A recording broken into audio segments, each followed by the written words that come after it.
나를 은근히 업신여기면서 자기의 아래로 두려는 마음을 그 사람은 가지게 된다는 거죠. 뭐 그런 거 가지고 그렇게 속상해하냐 라는 식으로 역시 또 역공격을 하면서 나를 이상한 사람 취급하는 경우들이 또 있죠.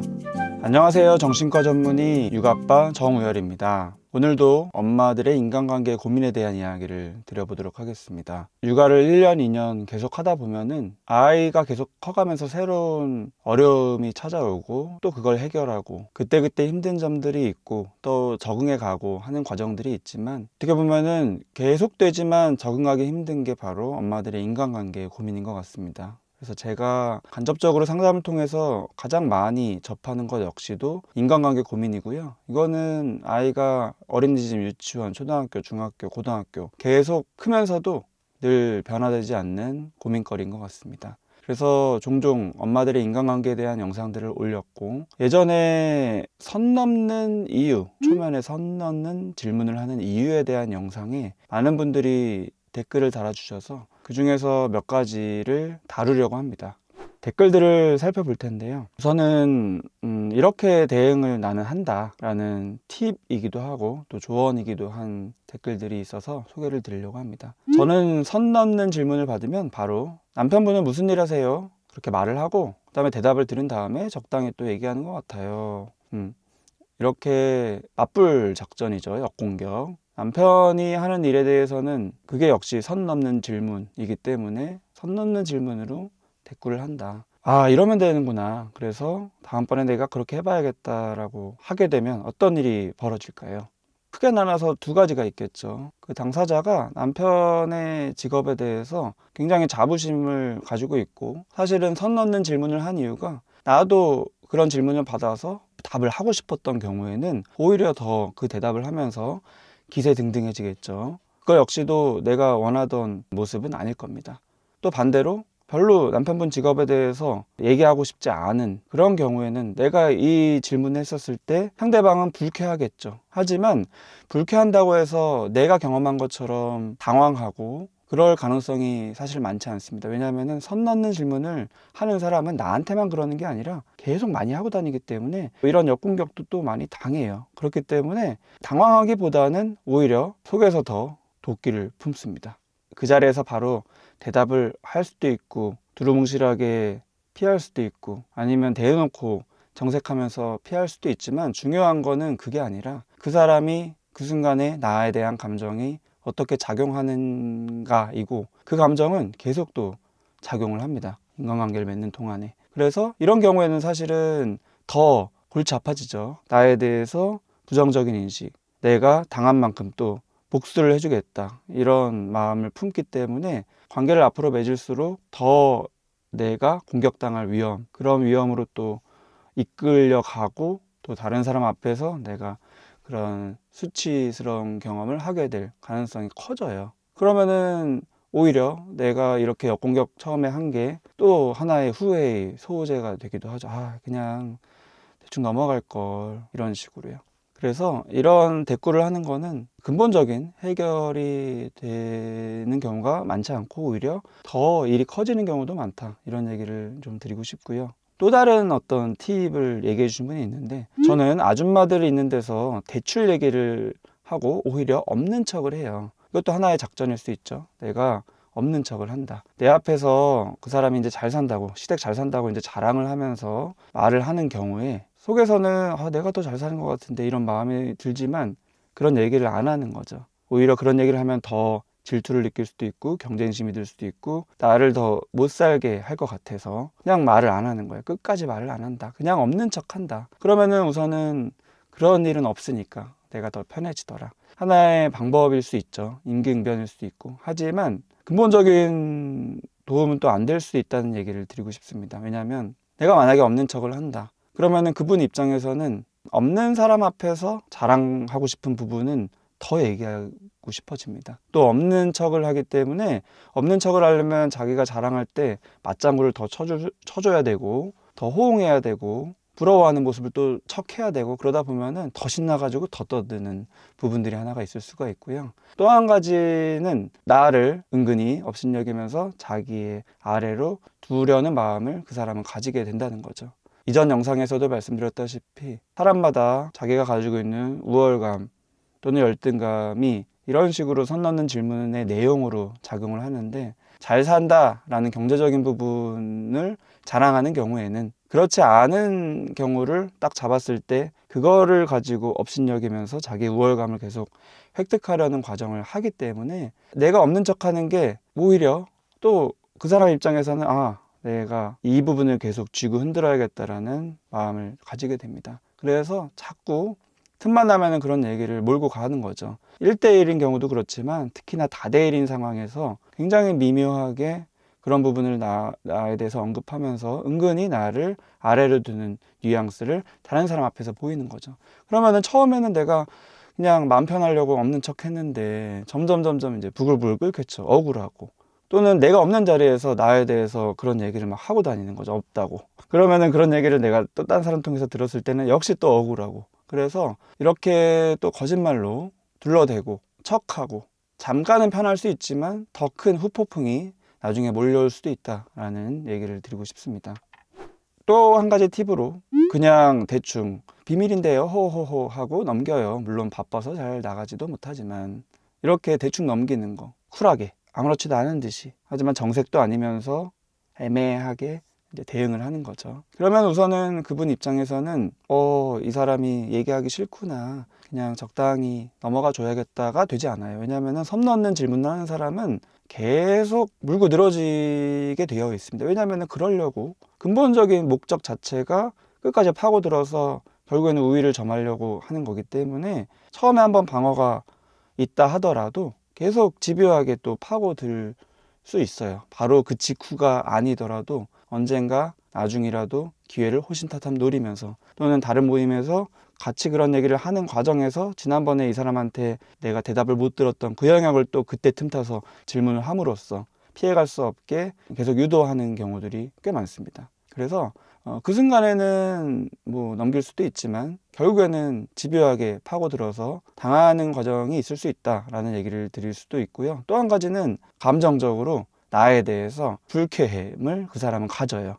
그냥 이렇게 대충 넘기려고 하네, 쉽게 말해서 괘씸죄가 나에게 또 적용이 돼서 오히려 나에 대한 부정적인 인식을 가지고 나를 불편하게 계속 대하거나, 이거를 얘기하지 않는 사람은 내 커뮤니티에 속할 수 없다라는 식으로 벽을 쳐서 못 들어오게 텃세를 부리거나, 들어오고 싶으면 까라, 쉽게 말하면 이런 식으로 끊임없이 나를 불편하게 흔듦으로써 비밀을 지킬 수 없게 또 합니다. 그렇기 때문에 그 순간에 임기응변은 될지언정 결국에는 털릴 가능성이 크다, 이런 얘기를 드리고 싶습니다. 또 다른 팁으로 쓰신 건데 역시 임기응변으로 본인을 숨기는 거죠. 저는 치과의사인데 일부러 직업을 숨겨요. 그냥 회사 다닌다고 함. 이러는 경우들이 또 꽤 있습니다. 근데 또 왜 그런지 이해를 못하는 분이 댓글로 왜 그러는 거냐 진짜 궁금해서, 내가 만약 치과의사라면 나는 이마에 써붙이고 다닐 텐데, 그랬더니 또 다른 분이 이용하려고 띄워주고 또 은근히 질투를 하고 말하고 다니는 사람들이 많다. 굳이 이런 인간관계 필요 없는데 도움될까 붙는 사람도 많다. 나는 의사는 아니지만 조건이 좋아 보이면 이런 경우를 겪더라고요. 또 다른 분은 주변 인간들 날로 이 봐달라고 깎아달라고 함, 수시로. 그런 뭔가 무리한 요구를 할까봐 숨기는 경우도 있을 수 있겠고요. 그게 아니더라도 상대방이 나의 직업에 대해서 부러움을 가지도록 하는 게 피곤해지는 경우들이 많습니다. 질투가 될 수도 있고요. 질투가 아니더라도 우월감이든 뭐든 상대방이 더 우월하다고 하는 경우에는 그 사람과 친해지고 또는 친한 척함으로써 내가 그만큼 우월하다라는 척을 하려는 그런 목적이 있는 경우도 많기 때문에 치과의사라는 게 밝혀졌을 경우에 그런 목적에 딱 부합하기가 쉬워요. 더 황당할 수 있는 거는 그냥 나는 계속 거리 두고 별로 안 친한데도 다른 사람들한테는 나랑 되게 친한 것처럼 그렇게 얘기를 하고 다니는 경우가 또 있습니다. 그래서 내가 그 사람 지인인데 거기 가봐라, 내 얘기하면은 잘해줄 거다, 이런 식으로 자기가 가진 어떤 영향력으로 나를 그런 수단으로 삼는 경우도 있고요. 굉장히 황당하죠.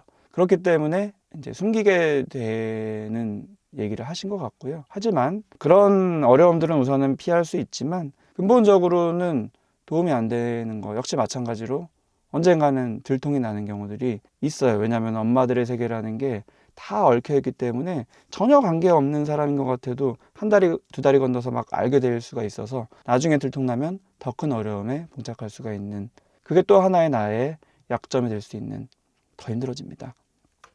또 하나의 이제 방법적인 측면을 얘기하신 분이 있는데, 저는 선 넘는 사람들 순간 너무 당황해서 그때는 제대로 받아치지를 못하고 참고 참다가 나중에 따로 만나서 그때 속상하는 일을 말하면서 앞으로 조심해달라고 부탁하는 스타일이었어요. 혹시 거기서 문제가 생기면 이제 손절할 생각으로. 이런 나의 스타일은 어떻게 생각하냐 라는 얘기를 하신 건데, 사람마다 다 대응 방법이 있고 본인이 가진 성격, 성향, 경험에 의해서 하는 행동이기 때문에 제가 뭐 이렇다 저렇다 말할 수는 없지만, 그래도 비교적 임기응변은 아닌 걸로 저는 여겨지고, 자칫 안 되면 관계가 틀어지고 뭐 손절까지 될 수도 있다라는 리스크를 감안한 행동이라고 생각이 되고요. 이런저런 임기응변보다는 차라리 솔직하게 나의 마음을 얘기하는 게 그나마 낫다라는 얘기를 드리고 싶습니다. 하지만 역시 완벽하게 해결되진 않아요. 이분도 그걸 알기 때문에 이게 리스크가 있다는 거, 그래서 관계가 틀어지고 단절될 수 있다는 것을 알고 있는 것 같아요. 왜냐면은 뭐 그런 거 가지고 그렇게 속상해 하냐라는 식으로 역시 또 역공격을 하면서 나를 이상한 사람 취급하는 경우들이 또 있죠. 특히나 선 넘는 얘기를 많이 하는 사람일수록 역지사지가 잘 안 되고 그런 배려가 잘 안 되기 때문에 뭐 별것도 아닌 거 가지고 그렇게 힘들어하고 속상해 하냐라는 식으로 생각할 가능성이 꽤 크죠. 그럴 경우에는 이제 나를 좀 거리를 둘 수도 있고, 나를 탓할 수는 없죠. 왜냐면은 내가 뭐 그걸 가지고 정색을 하거나 역공격을 한 거나 또는 거짓말로 응기응변을 한 건 아니니까 본인 감정을 얘기한 거고, 조금 조심해줬으면 좋겠다고 공손하게 또 부탁까지 한 거기 때문에 공격은 할 수는 없지만 마음으로는 불편하죠. 그래서 좀 쳐낼 수 있죠. 그러면은 관계가 조금 이렇게 돈독해질 수는 없고, 만약에 그 사람이 또 가진 관계적인 영향력이 큰 경우에는 역시 내가 가까이 하기 힘든 다른 사람들과의 관계까지도 확장되는 그런 어려움이 있을 수 있습니다. 하지만 내가 그 어려움 때문에, 그 두려움 때문에 결국에는 꾹꾹 참고 하다가는 이게 쌓이다가 결국엔 터지는 경우도 많아요. 그래서 안으로 터져서 의욕이 떨어지거나 스트레스가 커지거나 우울증이 생기거나, 그래서 내 육아에, 진짜 중요한 나의 아이 육아에 지장이 생기거나, 또는 참고 참다가 그 사람 앞에서 엉뚱하게 터지기도 하죠. 그러면은 지금까지는 아무렇지도 않은 척 하다가 이제 와서 그렇게 터지냐라는 식으로 그 사람은 더더욱 큰 역공격을 할 수도 있고, 또 돌아서면 그게 역시 나의 이불킥의 소재가 돼서 후회가 될 수도 있고, 그래서 리스크는 있지만 그래도 임기응변보다는 나은 것 같다라는 생각이 저는 듭니다. 또 하나의 어떤 대응이겠죠. 아이가 초등 고학년인데 아직도 엄마들과 관계를 안 맺고 있습니다. 제가 일해서 모임에 나갈 수 있는 시간이 아니어서 그렇지만 만약에 시간이 나도 일부러 피해요. 코로나 때는 안 모였으니까 자연스럽게 이렇게 됐지만 요즘엔 또 그렇지가 않고, 또 얼떨결에 단톡방에 들어가도 모이자고 하면은 또 선악이 있다고 하면서 피하고. 근데 요새는 좀 고민이 된다. 그래서 갈까 말까 고민이 되는데, 아이를 거의 다 키운 친구가 자기 경험을 얘기해 주는 게 처음부터 시작 안 하는 것도 괜찮다. 큰 문제 없다. 그래도 친한 엄마 한두 명이 있으면 좋겠다는 생각은 가지고 있어요. 근데 또 어떤 유튜버에게 들었는데, 같은 학년 같은 성별 말고 같은 학년 다른 성별이거나 한두 살 많은 같은 성별의 아이 엄마와 친해지면 좋다고 하더라. 뭐 그럴 수 있죠. 왜냐하면 직접적인 경쟁의 대상, 질투의 대상이 되지는 않기 때문에. 여러 가지로 고민이 많은 얘기를 실질적으로 하고 계시고, 정말 많은 분들이 하는 고민을 잘 얘기해 주셨습니다. 어떻게 보면 피하냐 마냐 이 부분인데, 댓글들을 보다 보면은 그냥 나는 그래서 관계 안 맺는다, 결국에는 다 소용없더라, 이런 경우도 있고, 그래서 나는 아예 관계를 안 맺고 마이웨이로 간다라는 분들이 하나의 방법처럼 얘기를 하실 수가 있는데, 그것도 하나의 방법일 수 있지만 또 많은 경우에 제가 접하는 거는 역시 회피인 경우가 많습니다. 예전에 영상에서 회피적인 성향이 아이를 키울 때 굉장히 악순환될 수 있는 성향이라는 얘기를 드린 적이 있는데, 아이들이 크면서 관계를 맺기 때문에 내가 주도해서 관계 맺는 게 필요 없다 쳐도 내가 가진 그런 갈등을 피하는 패턴 자체는 강화가 되는 거고요. 그거는 다른 엄마들과의 관계만 국한되는 게 아니라 나도 모르게 이렇게 확장이 돼서 가장 중요한 내 아이와의 관계에서 역시 회피적이 되는 경우들도 많고, 또 더 중요한 아이가 부모의 모습을 알게 모르게 많이 보고 배우기 때문에 뭔가 갈등이 있고 좀 불편하고 하면은 그냥 안 가면 되는구나, 이런 식으로 자기도 생각해서 자기가 친구 관계를 맺을 때도 뭔가 불편하거나 내가 친구랑 만나려고 했는데 다른 친구가 끼거나 이런 상황에서 그냥 안 가고 마는, 그러면서 마음으로는 또 합리화, 나는 별로 놀고 싶지 않았어, 이런 식으로 회피가 아이에게 굳어지게 될 수도 있고요. 그래서 굉장히 미묘한 거기 때문에 글만 보고 판단할 수는 없지만 정말 많은 경우에 이런저런 어려움 때문에 그냥 마이웨이로 간다, 단절한다라는 깔끔한 결론 역시도 사실은 깔끔하지가 않은 경우가 많다라는 얘기를 드리고 싶습니다. 그러면 어쩌라는 거냐, 뭐 어떻게 해야 되는 거냐 라는 얘기를 궁금해 하실 텐데요. 그러면 어떤 접근이 좋을지에 대한 얘기를 구체적으로 드려보는 시간을 다음번에 가져보도록 하겠습니다. 도움 되셨으면 구독, 좋아요, 댓글 부탁드리고요. 내가 아끼는 지인들과도 이 영상을 함께 보셔도 좋을 것 같습니다. 그러면 저는 다음에 아까 예고드린 콘텐츠로 찾아뵙도록 하겠습니다. 시청해주셔서 감사합니다.